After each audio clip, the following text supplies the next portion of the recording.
ഇപ്പൊ മലയാളികൾ ഈ വർഷം ഏറ്റവും കൂടുതൽ കാത്തിരിക്കുന്നത് പടമാണ്. ഇപ്പൊ രണ്ട് മൂന്നാഴ്ചയായിട്ട് ഭയങ്കരമായിട്ട് ചർച്ച ആവുന്നത് എമ്പുരാനാണ്.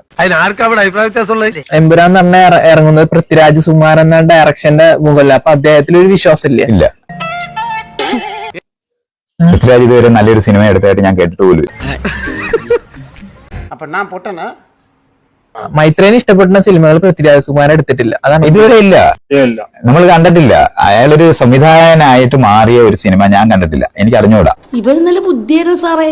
ഈയിടെയായിട്ട് എന്ത് പറ്റിയെന്ന് അറിയാൻ പാടില്ല. ഇപ്പൊ എമ്പുരാൻ പോലത്തെ പടത്തിനെ കുറിച്ചിട്ട് അതിന് കാണാൻ പോവോ, അല്ലെങ്കിൽ അതിനോട് ഒരു പ്രതീക്ഷയുണ്ടോ? ഞാൻ മോഹൻലാലിന്റെ പടം കാണാൻ പോകത്തില്ല. അത്രയ്ക്കായോ? ആരാണ് ഈ വിദ്വാൻ? അവനെ കിട്ടിയ ചെവിക്കല്ല് നോക്കി ഒന്ന് കൊടുക്കാമായിരുന്നു. അവരാരെങ്കിലും സാമൂഹിക പ്രവർത്തനം ചെയ്യുന്നവരോ അതിനുവേണ്ടി ലോകത്തിനെ മാറ്റാൻ ശ്രമിക്കുന്നവരാണെന്ന് വിചാരിക്കുന്നില്ല. അല്ല, നേരിട്ടിട്ട് കണ്ടിട്ടുണ്ടോ മോഹൻലാൽ? അയാൾ അവിടെ ഇരുന്ന് ഉണ്ടംപൊരിയും ചായം കഴിക്കുന്നു. ദൂരെ നിന്ന് കണ്ടപ്പോഴേ മനസ്സിലായി ആളൊരു തണ്ടനാണ്.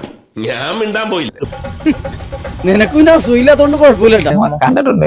ഇയാളെ ഇപ്പൊ ഇരിക്കുന്ന പോലെ കസേരയിൽ ഇരിക്കുന്നത് ഞാൻ കണ്ടിട്ടുണ്ട്. എനിക്ക് അയാളെ അറിയേണ്ട ആവശ്യമില്ലാത്തതുകൊണ്ട്. ഒരു കയറുണ്ടായിരുന്നെങ്കിൽ ഞാൻ ഇപ്പൊ തന്നെ കെട്ടുന്നെങ്കിൽ ചത്തേനെ. അയാൾ ഈ ഇന്ത്യയിലെ ഈ പഴഞ്ചൻ ട്രഡീഷൻസ് മുഴുവൻ അപ്പീൽ ചെയ്യുന്ന നിലവാരത്തിലുള്ള ആശയങ്ങളാണ് പറയാറുള്ളത്.